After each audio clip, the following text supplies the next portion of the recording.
ఒక స్పీకర్ గారు మరియు ఒక పశువు శాఖ మంత్రి గారు ఉన్నా కూడా కనీసం ఎవరు అక్కడ ఉన్నా కనీసం వంశధార ఎడమ కాలువ ద్వారా ఒక చుక్క నీరు అందించలేదు అధ్యక్ష.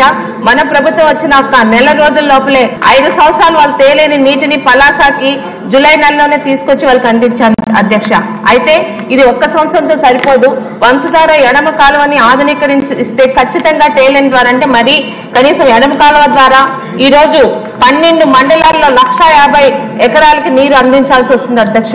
అయితే గత జూలైలోని మన ప్రభుత్వం వచ్చిందనే నమ్మకంతో వంశధార ఎడమ కాలువని వారి డబ్బులు ఖర్చు పెట్టి రైతులే శుభ్రం చేసుకున్నారు అధ్యక్ష. జంగిల్ క్లియరెన్స్ ఆ బిల్స్ మాత్రం ఇప్పటి వరకు రాలేదు అధ్యక్ష. 48 years ఈ లెఫ్ట్ కెనాల్ వర్క్లు జరిగి ఉండడం వల్ల 2481 క్యూసిక్లు సామర్థ్యం ఉన్నటువంటి లెఫ్ట్ కెనాల్ ప్రజెంట్ చూస్తే 1900 క్యూసిక్లకే పడిపోయినటువంటి పరిస్థితి అధ్యక్ష.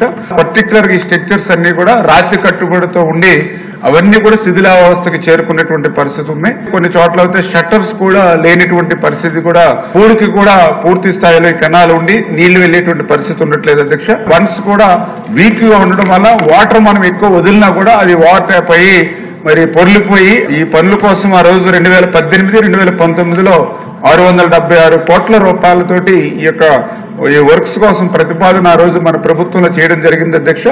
అయితే గత 5 సంవత్సరాల్లో మళ్ళీ దీని మీద దృష్టి సారించినటువంటి పరిస్థితుల్లో ఆ వర్క్లన్నీ కూడా అట్లనే నిలబడిపోయినటువంటి పరిస్థితి అధ్యక్ష. అందుకే మళ్ళీ ఆ మోడరేషన్ వర్క్స్ కంప్లీట్ చేసేటువంటి ప్రక్రియకు శ్రీకారం